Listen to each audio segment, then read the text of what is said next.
Welcome to the Sports Illustrated team. If you have any questions about your subscription or would like to renew, please call us at 1-800-541-1000 or write to us at Time Life Building, 541 North Fairbanks Court, Chicago, Illinois, 60611.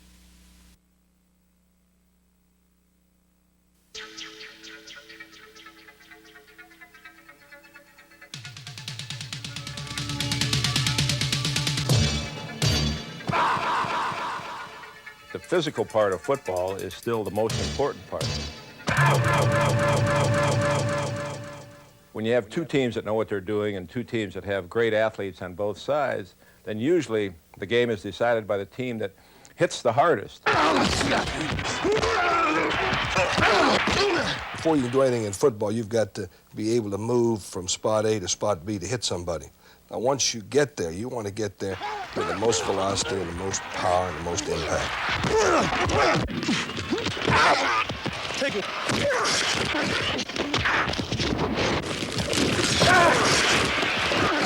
The rules for playing the game of football allow for a tremendous amount of collision.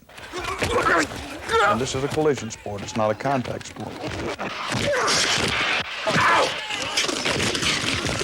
You lose the battle of the hitting, I'm not sure you're going to win the other battle either. I'll tell you what you better do. I can watch you. You're walking around out there with your finger up your and you ain't hitting a damn soul. The name of the game, man, is hit. It's still a physical game. Let's face that fact, and it always will be. That's what makes people want to play this game, because it is a physical game. It's not touch tag. Let's call it what it is. It's violent, and it's physical.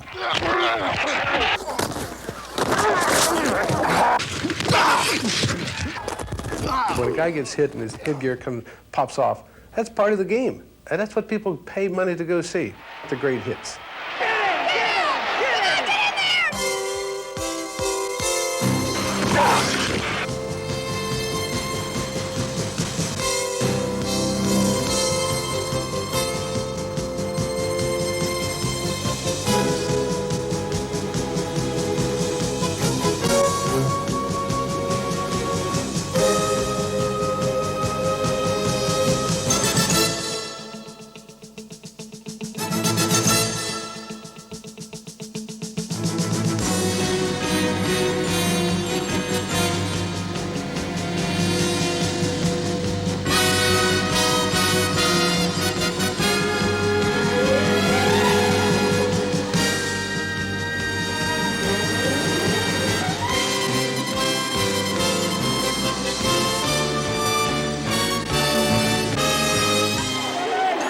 Great hit.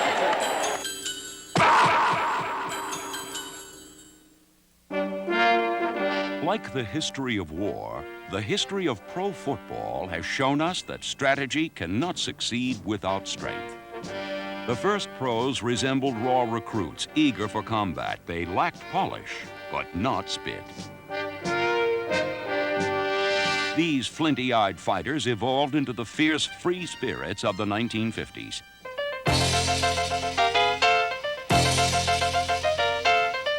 While the wild-eyed warriors who played the game were often defanged, they never lost their taste for contact. And like a popular rock and roll song of the period, pro football featured a whole lot of shaking going on.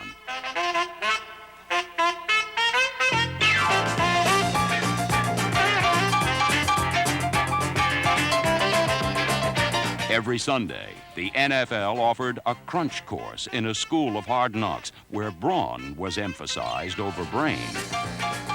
Some sought shelter behind the referee's shirt tails, but the men who wore stripes on the field were no match for men who often behaved like they should have been wearing stripes off the field. I could do things on the field that I enjoyed doing that I would probably be put in the pokey for if I weren't on the field. Well, not that I'm a flat criminal, but it was a way of expressing yourself. biting, scratching, and kicking were common forms of self-expression. Leg whipping was one of several ploys that are outlawed today, but were acceptable during the 1950s. Grabbing the face mask was another. Defensive aces held all the cards. The ball was not whistled dead until the forward progress had stopped, not his knee touching the ground. So they were free game. It was kind of open season. If they fell down and were rolling and scratching, trying to get some yardage, God, they would open up on it. That was the only enjoyment linemen would ever have during the whole game. From the 1950s to the mid-60s, the NFL was not exactly a league of gentlemen. Many players had served in World War II or Korea, and most still had plenty of fight left in them.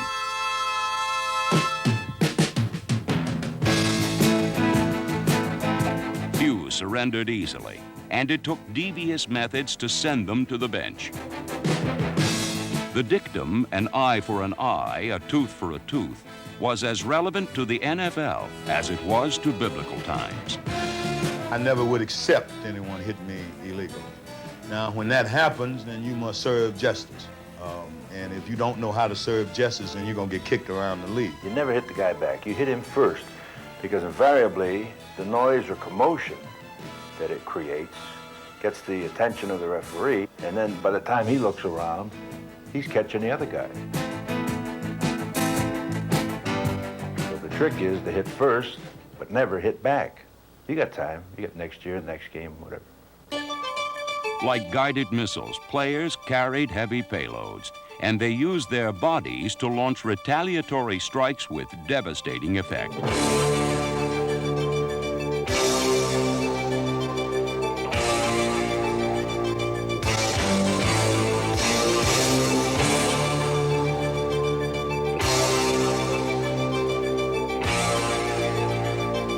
One of the most unforgettable tackles in NFL history occurred in 1960 when Eagles linebacker Chuck Bednarik hit Giants halfback Frank Gifford. Concrete Charlie made quite an impact. Bednarik's hit on Frank was the greatest tackle I've ever seen. I mean, you know, I used to stay up at nights thinking about hitting a guy like that. Frank was not looking at Bednarik. He should have been looking for him because Charlie could hit, and something's got to give, and it was Frank.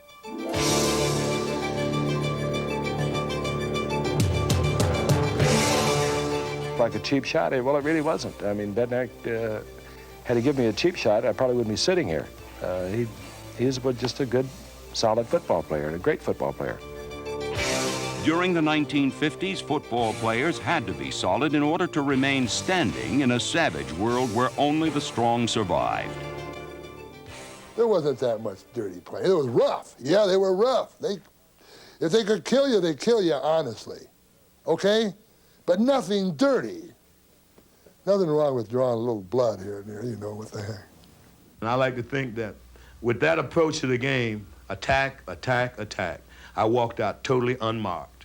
And I think that record in itself, 14 years in the pros and 4 in college and 3 in high school, is second to none. I have no scratches, no marks, and nothing but a bleeding heart. I think you can coach people to be pretty good tacklers, but I don't know that you can coach people to be great hitters. I think it's an instinct and something that they're born with, that tremendous explosion they have right at the point of impact.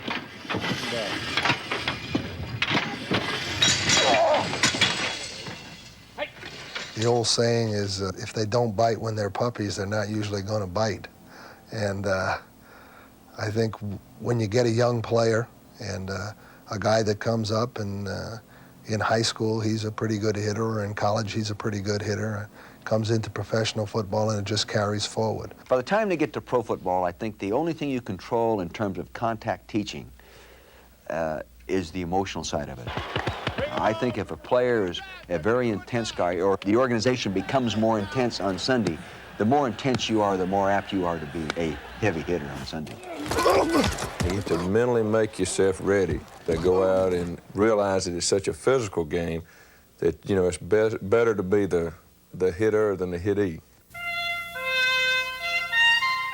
Nowhere in the NFL is this philosophy practiced more than in the Los Angeles Memorial Coliseum, an international showcase for athletic achievement for 5 decades. Everything from Super Bowls to Olympiads. Today, it belongs to the Los Angeles Raiders. No team in professional sports intimidates opponents more effectively. And no member of this team is more relentless in his intimidation than defensive lineman Howie Long.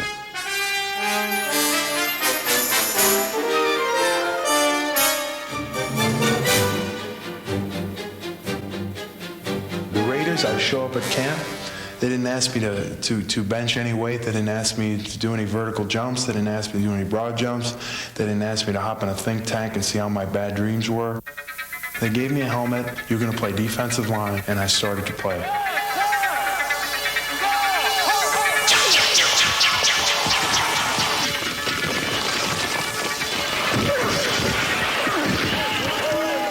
I didn't know how to get to the quarterback, so my one move was just come off the ball and run everyone over. And if that didn't work, I tried to fight them. But they called me caveman because they just liked the way I attacked people.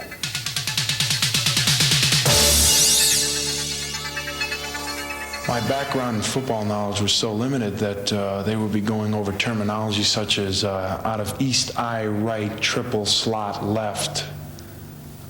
And immediately I started looking around the room like, you know, is anyone else picking this stuff up? You know, or am I the only one that's not getting this?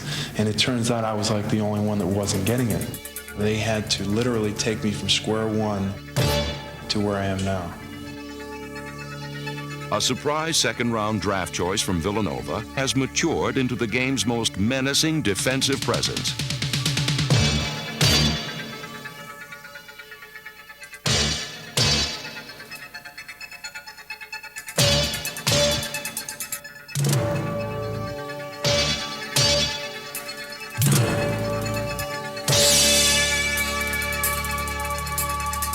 When you start to draw up plays, you are conscious of where he is. And you are conscious of saying, we have to do something about this guy or he may destroy what we're trying to do in the game. He's used at left defensive end, left defensive tackle, nose tackle, right defensive tackle, right defensive end. The most dominant force in defensive football today. No one is immune to his greatness. For Long attacks from all 5 defensive line positions.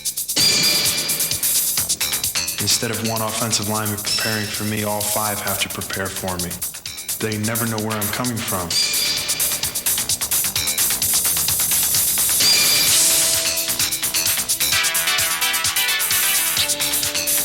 He has that knack of gathering himself and getting into the offensive blocker and at the same time continuing to move toward the quarterback. A lot of defensive linemen start playing games with the offensive tackle and they don't make progress toward the quarterback. But everything that Howie Long does is done toward the quarterback. The ultimate team player, Long often ties up a trio of enemy pass blockers to make way for a teammate.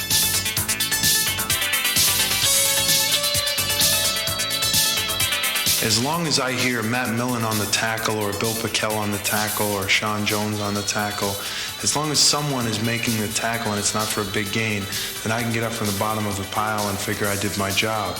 You can be a total player and an unselfish player and not necessarily a big statistical player and be a success and be considered to be one of the best at what you do.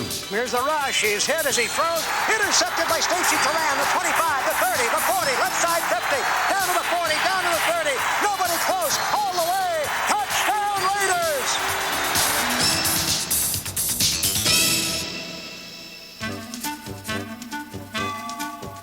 But hard-nosed Howie is not without a sense of humor. Take, for example, the time he invaded the Seattle Seahawks offensive huddle. and walked off with their water bottle. I was a bit frustrated, and our water boys are like, the rest of the team. They're just, they were probably talking to someone up in the stands during the timeout, and we hadn't gotten any water out. So I walked into their huddle and took their water from their water boy and said, give me that bottle. They really don't deserve it. They hadn't done anything today. It was all in a joke, really. They kind of liked it. For Howie Long, the thrill of the kill is secondary to the challenge of the chase. I haven't seen many quarterbacks maiming people, so, I think they're kind of an afterthought. I think the justification and the real moment of glory is when you beat that man in front of you to get to the quarterback. And if a quarterback's not too squirmy about it, I really don't try to hit him that hard. I'm not a violent type of person, I appall violence. It just makes me ill. It's right up there with beats. Ugh. I really just don't like violence, but sometimes, they hit that switch, and it just, I get that kind of, they call it Howie time. My teammates call it Howie time, and I kind of get that faraway look where I see through people.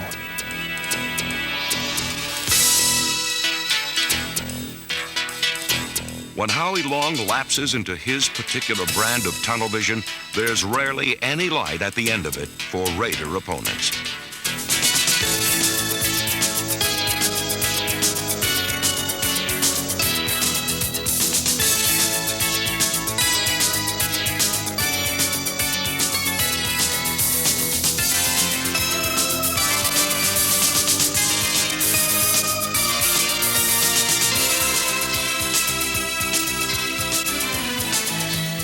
He's a guy that you hate to play against him, but from a coach's standpoint, you admire the guy and just wish he was on your football team. Elway setting up, big rush coming. He's buried for the third sacking of the day. Might have fumbled. He did. Raiders recovered. Raiders recovered. Elway was just snowed under. There was too much defensive push.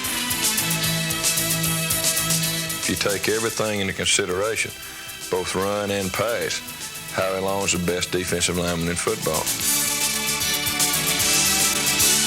Howie Long, quintessential crunch time.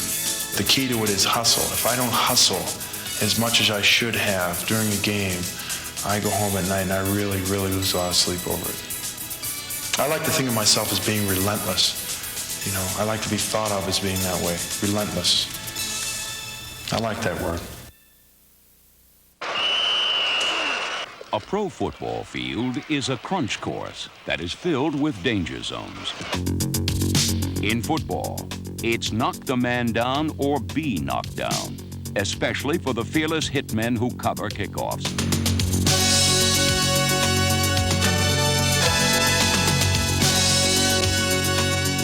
Their mission is simple: hit anything that moves. I like to hit the ball here and hopefully cause a fumble, turnover, something like that. But if I can't get to him, I'm going to hit somebody. I'm not going to run 40 yards without hitting somebody.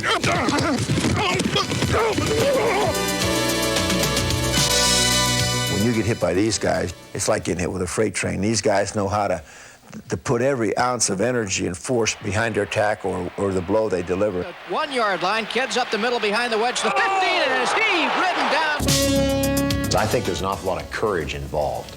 But I like to go back to the men of the 101st and the 82nd Airborne. They said, describe courage. And they said, they're the guys that are afraid, but they go anyway.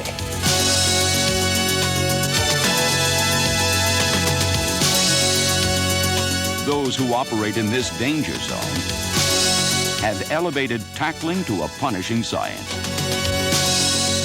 Another area of high impact is the line of scrimmage. It is called the pit, an area not much bigger than a closet.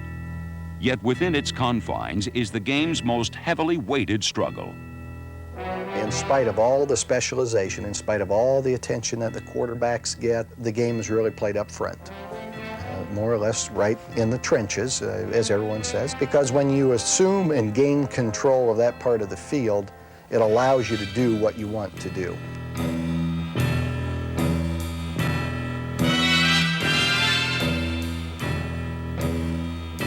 It's not so much who gets across the other side the first, it's the force and the power and the balance and the ability to dominate the man after you make contact.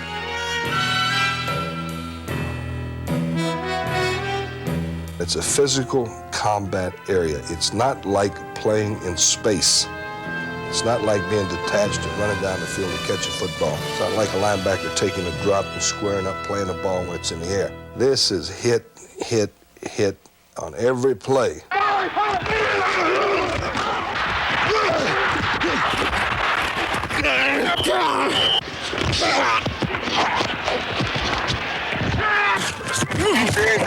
The offensive players are like brain surgeon type. They're very careful. And they think things out.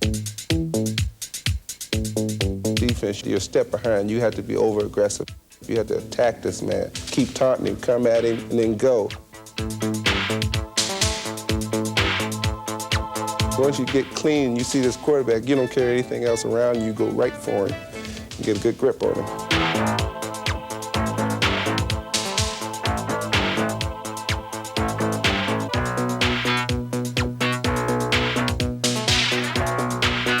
It's a clash of wills between the offensive line and the defensive line. One player ends up on top or on bottom by the end of the game. The press never writes about it. Nothing is really said about it. But I think both players generally know who would like to have played football for another quarter and who wouldn't. The line of scrimmage, a no man's land that devours players like the Bermuda Triangle swallow ships. Players have also been known to disappear in the middle of a zone pass defense. When you come over the middle and you're a guy who only weighs 175 or 180, I think you really do, you take your life in your hands because there are some tremendous shots going on in there.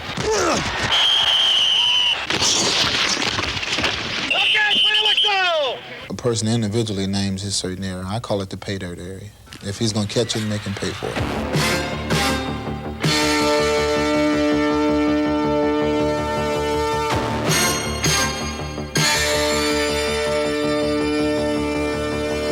There's just a certain knack that we have where we can just anticipate when that ball's going to hit his hands, and then we're going to make contact right as soon as it touches his hand.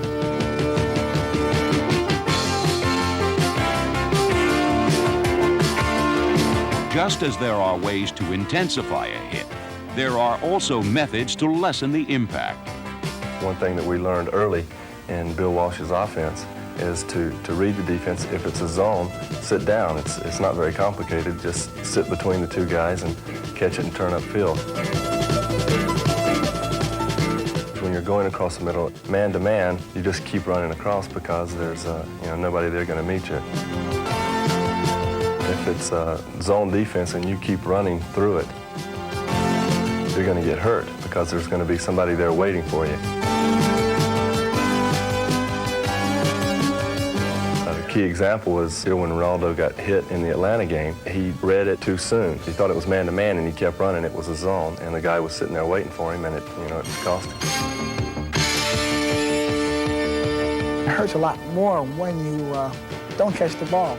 So you should catch the ball. Sometimes you feel you make a halfway decent catch and say you get hit, take a good shot, you get up and say, hey, now I got him thinking, I can take it. It's a battle of the minds. A football field is a hazardous runway, and those who navigate it must endure many crash landings to earn their wings in the NFL.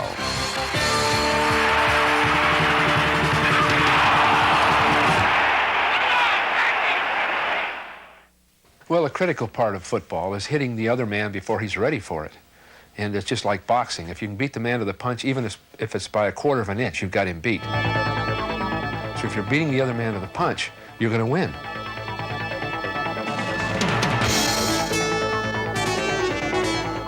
Beating a defense to the punch can instantly turn the tables for an offense. However, the ability to strike first requires an aggressive attitude. I think you got to have offensive people that are just as aggressive as the defensive people are. Or the more people you can get that have that type of temperament, the better football team you're going to be from an offensive standpoint.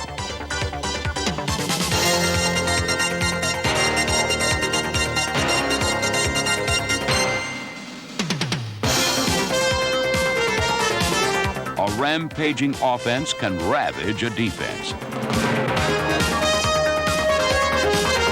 More than that, it can incite victory. I can remember in 1983, a key play for us in the St. Louis game was a 10-yard draw play that Billy Jackson ran in for a touchdown. That was as physical a run as we had all year. And the game was very much in doubt. It was very close. And Billy broke about 4 tackles and finally ran over one last tackler at the goal line to get in.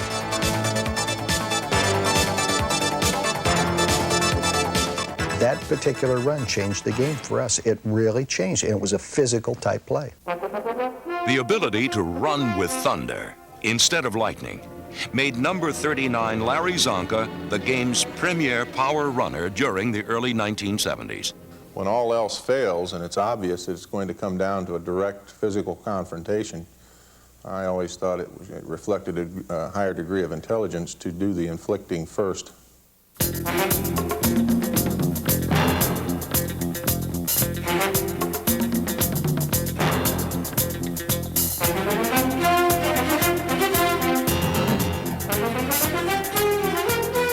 I was out into the open field where it was a man in the secondary. Obviously, I'd have an extreme size and weight advantage.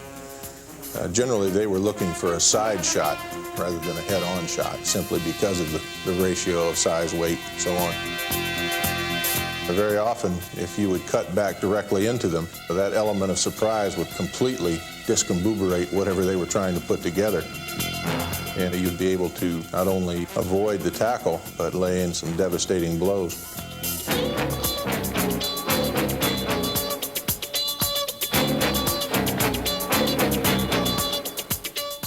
I liked that style. I won't hide that. I preferred to run inside. My playing weight went from 235 in the early 70s to 250 or 255 in the latter part of the 70s because I was running inside. And it was kind of fun to meet head on. When I won, it was very rewarding. I didn't like it when I lost that battle.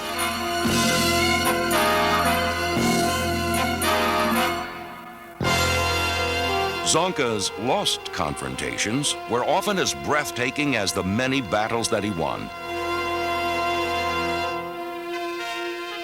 Drafted first by Miami in 1968, it wasn't until 1970 and the arrival of new head coach Don Shula that this down-and-dirty runner began leaving his impact on the NFL.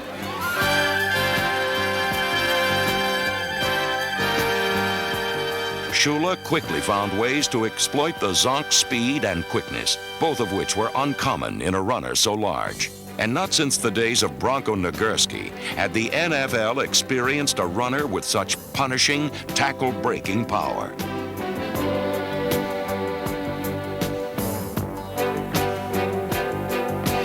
Even if you had an open shot to get him to hit him as hard as you could hit him, I always had the sense that I got the worst of the deal.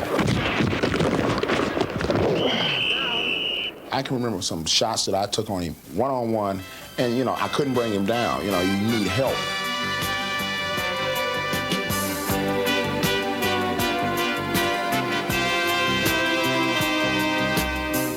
It's like trying to catch a runaway truck on an incline. When you see a bus and you put it on the side of a hill and you didn't put your emergency brake on it and it starts to roll, you know you're trying to grab it and there's no way. Larry Zonka was a defensive back's worst nightmare. But he was a coach's dream. As a football coach, it's tough to get attached to somebody on a personal basis. But it's tough not to get attached to a guy like Larry Zonka. To know him is to love him. A guy with a great sense of humor, and on game day, one of the toughest football players that I've ever been around.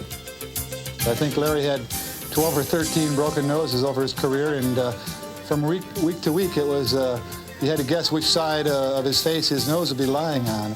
I don't know why you bring my nose up. Is there something wrong with my nose? He liked a little bit of blood dripping off his nose. He'd like to look down and see himself filthy dirty because he now knows that he's playing the game. He's into it the way that he likes to be. And the bigger the game, the better this guy played.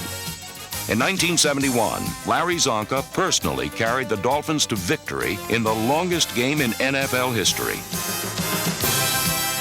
1 year later, Zonka's unrelenting power propelled the Dolphins to a victory over the Redskins in Super Bowl VII and a perfect 17-0 season. In 1973, Zonka capped off the Dolphins' second straight World Championship by earning Most Valuable Player honors for Super Bowl VIII. Throughout his career, Zonk played fullback like a horse plows a field, doggedly, with a high pain threshold, and with great determination. But I took a lot of pride in being a power running back. I think had I not had that little bit of speed and body control or whatever it was, that I would probably ended up a middle linebacker. I know Dick Butkus, and he kids me about that on occasion. I don't see him too often anymore, but 10 years ago, back before he became a famous movie star, I managed to see him once in a while. It was interesting, back then people called him Zonka. Now people ask me if I'm Butkus. That bothers me. Larry Zonka played pro football the way it was meant to be played from the beginning. But no other runner has powered down this crunch course quite like Walter Payton of the Chicago Bears. Since this country first transformed rugby into football more than 100 years ago, no runner has run as far or punished more defenders than Walter Payton. I enjoy the contact of the game. You know, that's where I was brought up. It's a hitting game, and my position calls for not being hit. When they hit you as hard as they can, and then you pop back up, then they go, oh my God, I tried to kill this guy, and I didn't hurt him. I just might as well, you know, it's going to be like this all day. I just might as well just tackle him and get him down. Just getting Payton down has never been as easy as it sounds.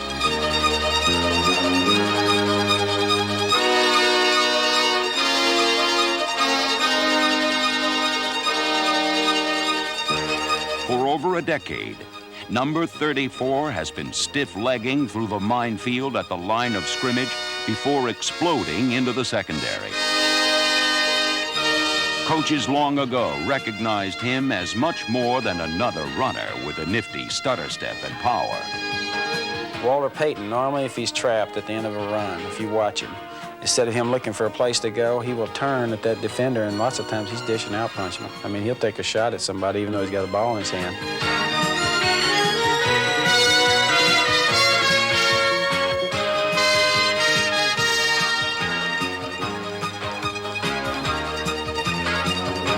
He's one of these guys that says, I'm going to get you before you get me.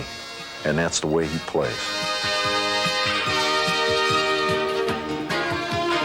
It's always within the rules. He just is going to get every inch he can. He doesn't like to run out of bounds with the football, and he's going to make the guy tackle him pay the price.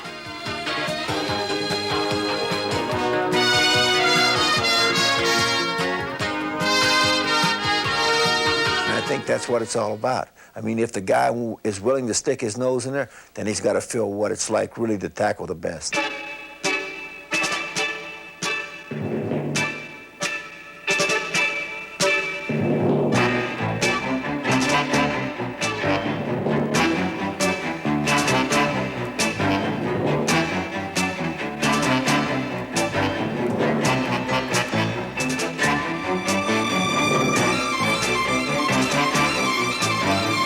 Payton's off-season workouts are so grueling, they take over an hour to complete and more than a day to recover from. The NFL record book may never recover.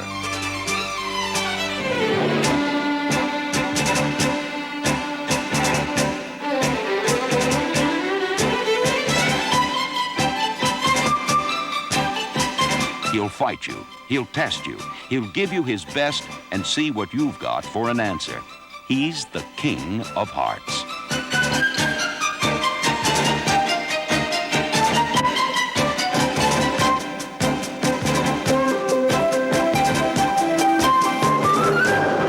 In October of 1984, Walter Payton needed only 66 yards to become the game's all-time leading rusher. And he leaped at the chance to solidify his place in the history of the National Football League. McMahon asked for quiet. Second play of the second half from the 21-yard line. Walter needs 2 to break the record. High formation, quick pitch to Walter, looking for the record, cuts back. He's got it. He's out over the 25 to the 26-yard line. Walter Payton becomes the National Football League all-time leading rusher, surpassing Jim Brown. Walter Payton, one of a proud few who have conquered the NFL's crunch course. Yeah, but Brown left. Some of the toughest, meanest men on the NFL's crash course played linebacker. Keep it up, stick it down there. Pittsburgh's Bill Saul, number 50, fit the mold perfect. That 24 is a little let's wrap him. Even after the final gun sounded, Saul maintained his nasty disposition. Thank you. We're not allowed, boys. We're not allowed. Don't bug me. But Saul was a pussycat in comparison to the monstrous presence of Ray Nitschke. It wasn't a Jekyll-Hyde presence. It was just Hyde. It was just total absence of any concern or compassion for another human being. During his 15 seasons with the Green Bay Packers, Nitschke proved that there was no room in a linebacker's personality for compassion. Nitschke played in a bloody rage, as did Chicago's Dick Butkus. Here we go, Andy. All right, we shift 44 to a 56 stack, pop. Butkus was that rarity in professional sports, an athlete who attained legendary status during his career. Butkus would follow a man up in the stands and hit him. He would follow him up in the tunnel in the Coliseum. I've seen him do it. You run out of bounds, he's gonna run right out with you. He honestly believed in the theory that, hey, if I can hit you hard enough, not only your hat will come off, but your head will come off.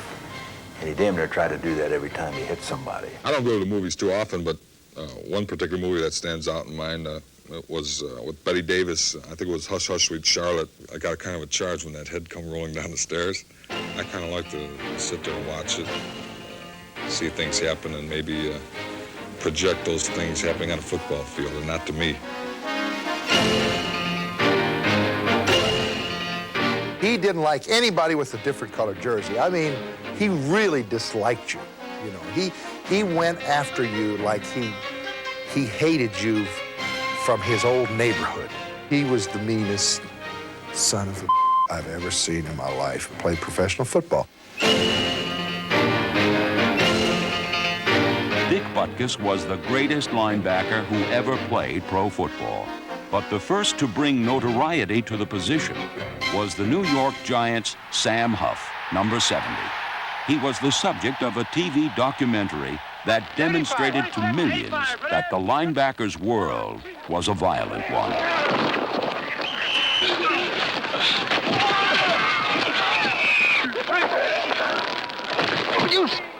What do you do that for, 88? You do that one more time, 88, I'm going to sock you one. Now, don't do that.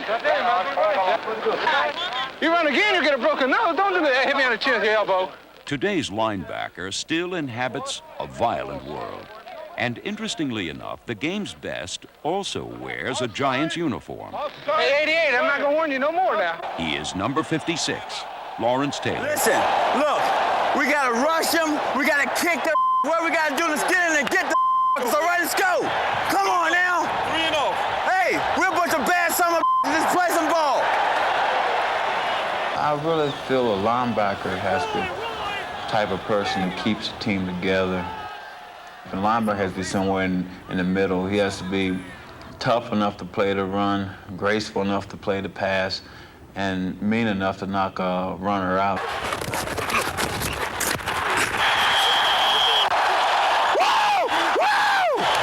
Just knowing we have to go out there and play is good enough for me to get ready to play a game. You know, I enjoy it, and that's what I look forward to every Sunday, is going out there and playing football. Taylor not only terrorizes opponents, Let's go, D. he intimidates them. Yeah, stick. Yeah, you mine. You mine, baby. He's got a relentless personality. Woo! Yeah, Mr. Referee, get on his butt. Get him, ref, get him. He will stay on you, and he will stay after you. Hey, come on, baby. You can't pussyfoot up in there. You gotta run it. You gotta run it. Way to go, Cawthorn. The more threatened he feels, the more competitive he becomes. If I don't get 4 sacks tonight against this summer, dog, God, you mine, Ryan, you mine. It's a confidence born of demonstrated ability. He thinks that he can will anything to happen on the field. And for the most part, it's true.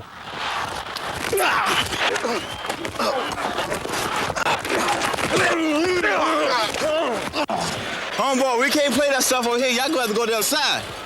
Lawrence Taylor's probably the best defensive player in the game, and you have to game plan to stop him. There's no doubt about it that he is that kind of player. You have to be ready to play against him. They grab him. They push him. They hold him. They double team him. And there are some who don't go by the book when trying to stop him.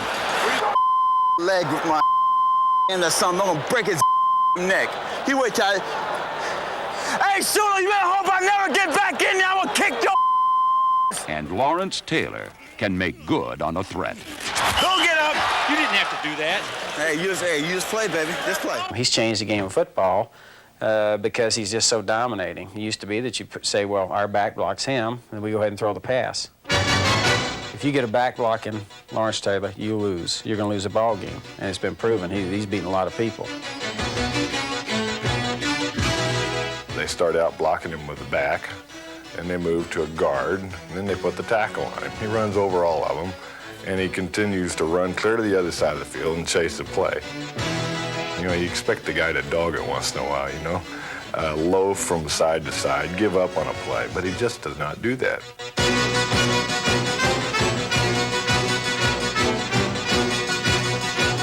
You really enjoy watching him play. I mean, he is a real joy to watch because the guy goes 150%.